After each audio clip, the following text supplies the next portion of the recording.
Mr. Mayberry, you label yourself as pro-choice, but you support parental notification, a ban on late-term abortion, a waiting period, and a restriction on federal funding for Planned Parenthood. Mr. Mowers, you label yourself as pro-life with exceptions for the life of the mother and say you want to find common ground in cases of rape and incest. Is Mr. Mayberry taking a politically expedient position and not restrictive enough on this issue? Mr. Mowers. Well, look, this is just an issue where folks can disagree, and there are good people on both sides who can disagree on this. I happen to be pro-life, always have been. Mr. Mayberry is pro-choice. He always has been. But my belief in this is also grounded in experience. I've traveled the world and seen how much effort and resources the United States puts into saving lives around the world. I've seen women with babies on their hips in sub-Saharan Africa who thank the American people for providing help to them for keeping their babies alive. And so I've always valued life, and I will continue to do so. Mr. Mayberry believes in abortion. That's his right, and it's certainly one where we can have policy disagreements.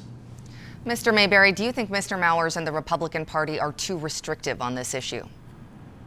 I think Mr. Mowers is wrong in his assessment of me, because when you look at the New Hampshire Right to Life, they would categorize Mr. Mowers as pro-choice because he allows for the same exceptions that I do.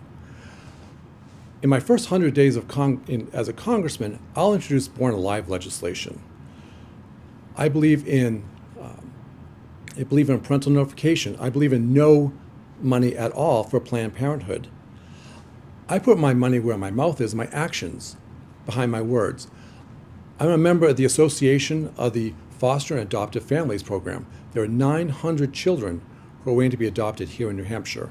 And I try to help them find a home, and I try to help them find activities to keep them engaged with their families.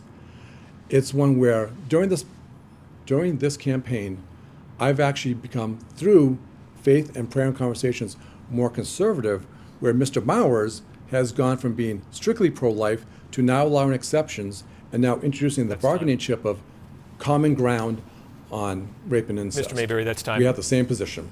Mr. Mowers, let's take 15 seconds for you to respond.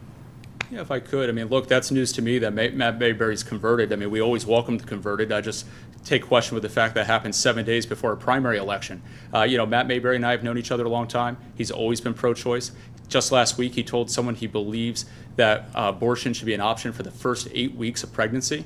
So I guess he's not just pro-choice, but maybe multiple choice. But that's a new opinion that he's expressed here tonight. Mr. Mayberry, brief response. The 8 weeks comes from Adam. Yeah, the 8 weeks come from rape, incest, and life of the mother. I am much more restrictive on that. I believe in parental notification. I believe in a waiting period. I will be a pro-life vote in Congress. Welcome to the team, Matt.